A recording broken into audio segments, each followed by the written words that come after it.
Salut, c'est Jordan, je voulais vous faire une vidéo un petit peu particulière aujourd'hui. Je voulais vous parler en fait de l'influence ou plutôt du rapport qui existe entre l'astrologie et ce qu'on appelle la chirologie, c'est-à-dire en fait l'étude des mains, des lignes des mains, de la forme des mains.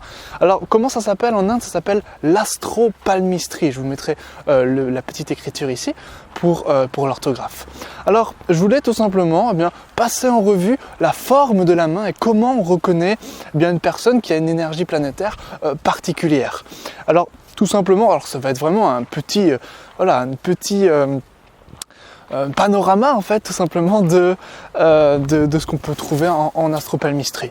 Alors on va commencer avec la planète Mars. Donc si Mars effectivement est très fort dans votre thème, si c'est une planète qui s'exprime soit de manière très forte donc en exaltation, ou alors si c'est une planète qui est par exemple à l'ascendant, ou alors collée au maître de 1, Mars va être dominante. Et Mars, ça fait quoi au niveau de la main? Cette main va s'inscrire en fait tout simplement dans un carré. Ça va donner des doigts assez courts, assez gros, des mains vraiment de travailleurs. Et c'est normal, c'est logique, c'est vraiment les mains qui vont agir qui vont travailler, qui vont être très manuels parce que Mars, c'est tout simplement les personnes qui sont bien sûr manuelles. Ensuite, nous avons quoi? Alors je vous ai dit, c'est très bref petit panorama. Ensuite, nous avons quoi? Nous avons le Soleil. Le Soleil, ça va être des mains assez équilibrées finalement. Ça va être en fait des mains qui les doigts en fait sont de la même longueur que la paume de la main.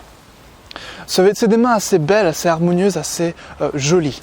À l'inverse, les mains des personnes lunaires, les doigts sont beaucoup plus courts et du coup les doigts sont plus courts que la paume.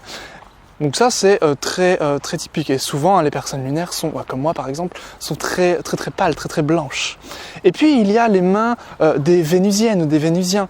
Alors Vénus, c'est la planète de l'harmonie, de la beauté, mais paradoxalement, leurs mains ne sont pas du tout les plus harmonieuses ou les plus jolies. Bien sûr, tout est question de point de vue, de subjectivité, mais l'idée c'est que les mains des Vénusiens sont assez recroquevillées, sont assez petites et les doigts sont un petit peu bouffis. Donc c'est pas ce qu'il y a de plus harmonieux, on va dire, au niveau des mains. Après, on pourrait parler par exemple de Jupiter qui également, Jupiter c'est une planète d'excès, c'est goulou, ça veut dire le gros en sanskrit, c'est vraiment cette idée d'accumuler des choses. Donc, la main de Jupiter, ça va être une main qui va être assez grosse au niveau de sa paume et pareil les doigts vont être à peu près de la même longueur que la paume de la main. À l'inverse, c'est que le soleil ça va être plus fin, plus aligné, les doigts vont être un petit peu plus noueux peut-être avec le soleil que avec Jupiter. Jupiter c'est quand même bien garni, c'est une main assez harmonieuse mais une main assez ferme quand même.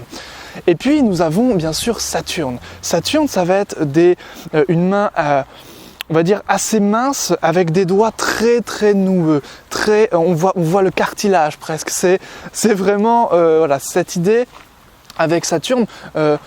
On voit ce qu'il y a presque en dessous, donc c'est des mains souvent assez ridées, assez sèches aussi, donc c'est vraiment cette idée là avec Saturne. Et puis pour finir, les mains mercuriennes, alors là c'est très facile je trouve de les reconnaître. Ces mains s'inscrivent dans un ovale, quand les mains sont comme cela, elles s'inscrivent dans un ovale, et puis il y a, on va dire, les doigts sont extrêmement longs.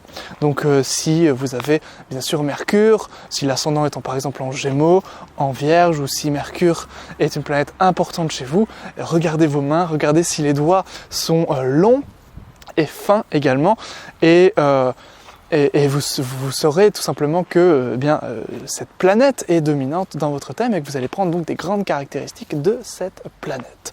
Voilà, c'est tout pour aujourd'hui. C'était tout simplement un petit aparté, petite parenthèse et puis un petit préambule, panorama sur peut-être une future formation, peut-être quelque chose que je pourrais vous partager à l'avenir sur ce qu'on appelle donc l'astropalmistrie, le rapport entre l'astrologie et la chirologie, la chiromancie.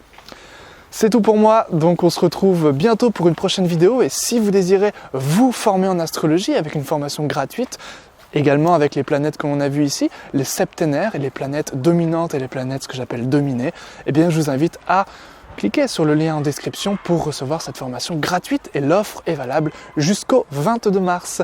On se retrouve donc dans cette formation, à tout de suite.